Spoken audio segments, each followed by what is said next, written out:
जय हिंद जय भारत दोस्तों, welcome to our channel genius of commerce. Guys, आज की वीडियो बात करने वाले sir case based MCQ number 2 की डी के सर की बुक से आपका favourite chapter admission of a partner की, जहां पर सर रितेश और सोमेश दो पार्टनर हैं, प्रॉफिट और लॉस इक्वली शेयर कर रहे हैं। तो हम हर बार की तरह बेसिक इंफॉर्मेशन हमेशा लिख लेंगे। रितेश और सोमेश दो पार्टनर है।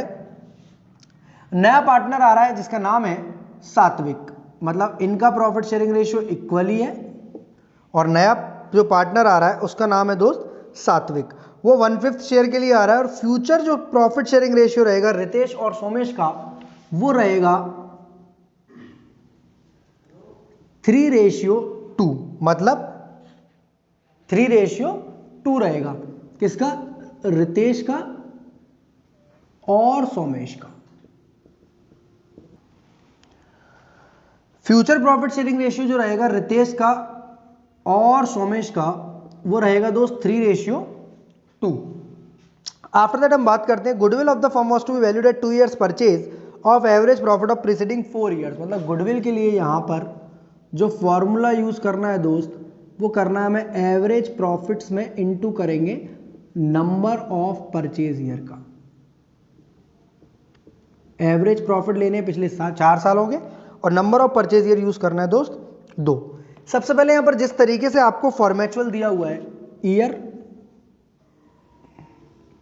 देन प्रॉफिट्स देन सर आपको आगे एडजस्टमेंट्स दी हुई है, जिनकी रियल में एडजस्टमेंट हमें क्या करनी है ये मैं आपको बताऊंगा। या तो प्लस होंगी या तो माइनस होंगी या कुछ भी नहीं होगा। और लास्ट आप लिखेंगे करेक्ट प्रॉफिट्स। तो हमारे जो काम की चीज है वो है करेक्ट प्रॉफिट्स, मतलब हम लोग इन प्रॉफिट्स का एवरेज ना निकालकर इन करेक्ट प्रॉफिट्स का एवरेज निकालेंगे। ईयर दिया हुआ है सर 17-18, 18-19, 19-20 और 20-21। 4 साल के प्रॉफिट्स दिए हुए हैं 70,000, 50,000, 40,000 का लॉस, जिसको माइनस का 40,000 बोलेंगे दोस्त। प्रॉफिट मींस माइनस का 40,000। और लास्ट वाला प्रॉफिट दिया है दोस्त 60,000, same as it is copy कर दिया मैंने क्वेश्चन में से। अब इसमें लाइन दी है after debiting loss of stock by fire 15,000। ये वाला जो प्रॉफिट आया 70,000, वो loss of stock by fire वाला, मतलब एबनॉर्मल लॉस को माइनस कर कर आया है। तो हमें एबनॉर्मल लॉसेस प्लस कर लेने। सर ये बात कहां पढ़ाई थी, कहां सिखाई थी? तो कॉन्सेप्ट नंबर 3 में सिखाई थी, वैल्यूएशन ऑफ गुडविल के टाइम पर, जिसका लिंक डिस्क्रिप्शन में दिया हुआ है दोस्त। वहां से आप प्योर कॉन्सेप्ट एक बार पढ़ ले, अदरवाइज मैं आपको यह शॉर्ट में दोबारा समझा रहा हूं। ये 70,000 रुपए का प्रॉफिट जब आपने निकाला, उसमें से ये 15 का लॉस माइनस हो गया है, क्योंकि लॉस था तो माइनस कर दिया।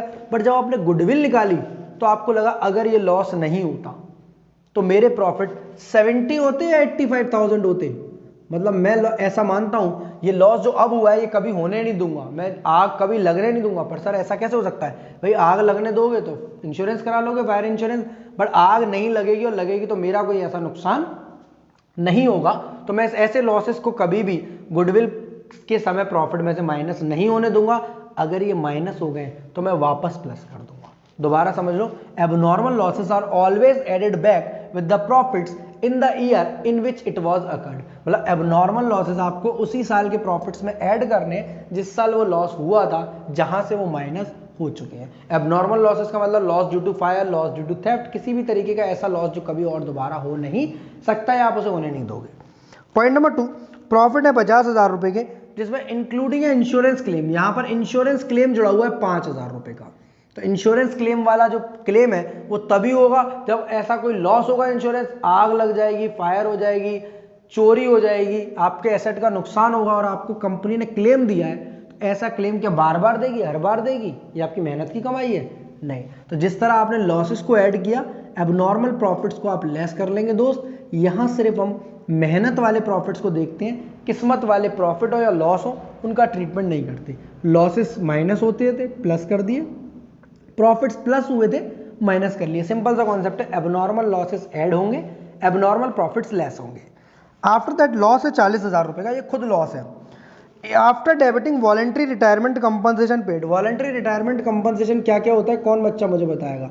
अगर आपके घर में आपके पापा, मामा, चाचा, नाना कोई भी 60 साल की उम्र से पहले रिटायरमेंट ले लेते हैं कभी, तो उसे VRS वॉलंटरी रिटायरमेंट बोला जाता है। ठीक है, अगर उन्होंने वॉलंटरी रिटायरमेंट लिया और उन्हें पैसे मिले, ऐसे क्या डेली डेली कंपनी ऐसे खर्चे करेगी, डेली डेली VRS का पैसा देगी? नहीं। तो ऐसे खर्चों को हम यहाँ पर माइनस नहीं करेंगे, वापस प्लस करेंगे। तो प्लस का 20 और माइनस का 40, तो यहाँ प्लस का छोटा है आइटम और माइनस का बड़ा है, तो माइनस के 20,000 is your correct profit. Minus के 20,000 को हम करेक्ट प्रॉफिट मानेंगे।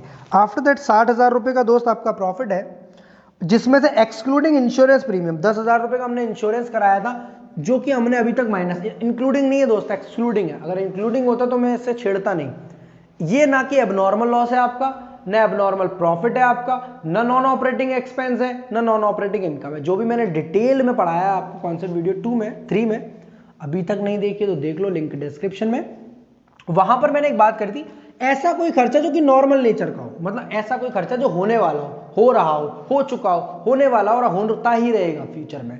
मतलब 10,000 रुपये, 5,000 रुपये के खर्चे, आप 10,000 रुपये के खर्चे आपके इंश्योरेंस प्रीमियम के, इसके लिए मैंने लाइन लिखी थी, any expenditure which is normal in nature, any expenditure which is normal, मतलब एक्सपेंस या लॉस जो नॉर्मल नेचर का है, बट फ्यूचर में भी इनकर होता रहेगा, तो फ्यूचर मेंटेनेबल प्रॉफिट्स को कम कर देगा, तो ये प्रॉफिट्स आएंगे 50,000। मतलब यहाँ दोस्त ये प्रॉफिट है इसलिए माइनस नहीं हुआ है, अब नॉर्मल प्रॉफिट नहीं है, नॉर्मल खर्चा है आपका, नॉर्मल एक्सपेंस है आपका।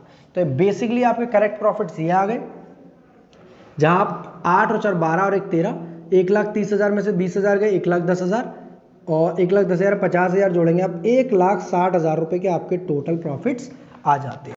1,60,000 रुपये के आपके टोटल प्रॉफिट्स आ जाते हैं। पॉइंट नंबर ए में पूछा है, एवरेज प्रॉफिट बताइए फर्म का 17-18 से 20-21 तक।